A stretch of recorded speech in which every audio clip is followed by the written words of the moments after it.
வணக்கம் எனது அருமை தமிழ் சொந்தங்களே. எல்லா மதத்திலையும் இந்து, முஸ்லீம், கிறிஸ்டின் யாராக இருந்தாலும் ஒரு நம்பிக்கை.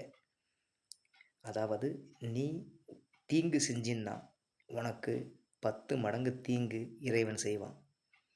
நீ நல்லது செஞ்சின்னா உங்களுக்கு 100 மடங்கு நல்லது இறைவன் செய்வான். அப்படி ஒரு நம்பிக்கை இருக்குது.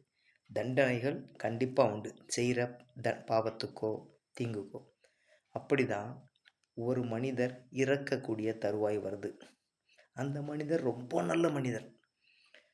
இறைவன் என்னென்ன செய்ய சொன்னானோ இறைவனுடைய கடமைகள்லாம் சுத்தமாக நிறைவேற்றி நல்ல முறையில் சம்பாரித்து ஏழை மக்களுக்கு உதவி நல்ல முறையில் வாழ்ந்த ஒரு நல்ல மனிதர், பாவங்களே செய்யாதவர். அப்பேற்பட்ட ஒரு மனிதருடைய உயிர் பிரியக்கூடிய நிலைமை வருது. இறை தூதர்கள் அவருடைய உயிரை எடுக்கிறதுக்கு வர்றாங்க. அப்போ இறை தூதர்கள் கேட்குறாங்க, நீங்கள் இன்னும் கொஞ்சம் நேரத்தில் சாக போகிறீங்க, உங்களுக்கு ஏதாவது ஆசை இருந்தால் சொல்லுங்கள் அப்படின்னு. அப்போ அவர் சொல்கிறாரு, எனக்கு இறைவன் 2 கை கொடுத்தான், 2 கால் கொடுத்தான், ஆரோக்கியமான உடல்நிலை கொடுத்தான், நல்லா இருந்தேன், எனக்கு எந்த குறையும் ஆண்டவன் வைக்கல, ரொம்ப தாகமாக இருக்குது, கொஞ்சோண்டு தண்ணி கொடுங்க. இறை தூதர்கள் தண்ணி கொண்டாந்து கொடுக்க போகிறாங்க. இறைவனால் அந்த தண்ணி தட்டி விடப்படுகிறது. அவருக்கு அந்த நேரத்தில் தண்ணி கொடுக்க அனுமதி தரல.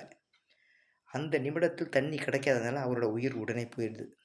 அப்போ இறை தூதர்களுக்கு ஒரு கன்ஃபியூஸ் வருது, இவர் நல்ல மனுஷன் தானே, ஏன் தண்ணிக்கு ஆண்டவன் அனுமதி தரலன்னு. ஓகே, மறுபடியும் ஆண்டவன்ட்டு அந்த செய்தி வருது, பக்கத்து தெருவில் ஒருத்தவர் இறக்குற தருமையில் இருக்கார், அவருடைய உயிர் எடுக்க போங்கன்னு.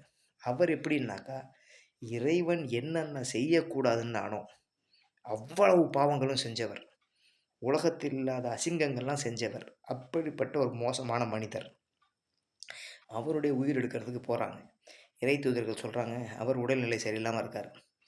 இறை தூதர்கள் சொல்கிறாங்க, உங்கள் உயிர் இப்போ போகுது, உங்களுக்கு என்னாச்சும் ஆசை இருந்தால் சொல்லுங்கள். அப்போ அந்த மனுஷன் சொல்கிறார், நக்கலா, நான் கோடீஸ்வரன், என்கிட்ட கோடி கோடியாக காசு கொட்டி கிடக்கு, நீங்கள் பார்க்குறதுக்கு எல்லாம் ஒரு மாதிரியாகி, நீங்கள் என்ன என்னத்தை கொடுத்துட போகிறீங்க, என்ன பக்கத்து ஊரில் ஒரு புதுசாக என்னமோ வெளிநாட்டு பழம் ஒன்று கிடைக்கிதான், அருமையான பழமாக, சாப்பிட்டா நல்லதான், அதை சாப்பிடணுன்னு ஆசைப்பட்டேன், அதுக்குள்ளே உடல்நிலை சரியில்லாமல் போயிடுச்சு அப்படின்னு சொல்கிறார். அது வேணால் வாங்கி கொடுங்க.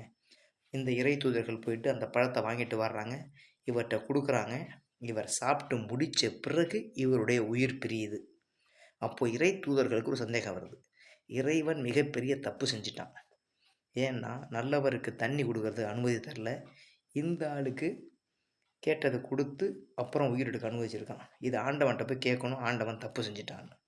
இவங்கெல்லாம் மேலே போய் ஆண்டவன்கிட்ட கேட்குறாங்க, ஆண்டவன் நீ சொன்ன மாதிரி 2 உயிரை எடுத்துகிட்டு வந்துட்டோம், ஆனால் நீங்கள் இன்றைக்கி பெரிய தப்பு பண்ணிட்டீங்கன்னு. ஆண்டவன் சொல்கிறான், நான் என்றைக்கும் தப்பு பண்ணதில்லை, உலகத்தின் பார்வைக்கு உங்கள் பார்வைக்கு தான் நான் தப்பு செய்கிறது மாரி தெரியும், ஆனால் நான் கரெக்டாக தான் செய்வேன்னு. இல்லை ஆண்டவா, இந்த தெருவில் இன்னாருடைய சாக போனார உயிர் எடுத்தோமே, அந்த முதல் நபர் அவர் எப்படிப்பட்ட ரொம்ப தங்கமான மனுஷன், எனக்கு ரொம்ப பிடிச்சவர். இந்த தெருவில் சாக போனானே அந்த ஆள் யார், ஐயையோ மட்டமான பையன், அவன் ரொம்ப மோசக்காரன், எனக்கு பிடிக்காது. அப்போது அந்த மோசக்காரனுக்கு தண்ணீர் கொடுக்கறதுக்கு அனுமதித்த நீங்கள், இந்த நல்ல மனிதனுக்கு ஒரு அந்த மோசக்காரனுக்கு பழம் கொடுக்க அனுமதித்த நீங்கள், இந்த நல்லவருக்கு தண்ணி கூட அனுமதிக்கலையே, அப்போ நீங்கள் தப்பு தானே செஞ்சிட்டீங்க.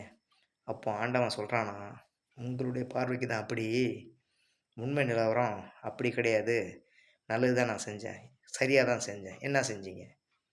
அப்போ ஆண்டவன் சொன்னானா, இந்த நல்ல மனிதர் இருக்காரே, என் மனதுக்கு ரொம்ப நெருக்கமானவர், தங்கமான மனிதர், உலகத்தில் அவ்வளோ பேருக்கு உதவி இருக்கார், இவர் சிறு ஒரு பாவம் செஞ்சிட்டார் ஊரில், உலகத்தில்.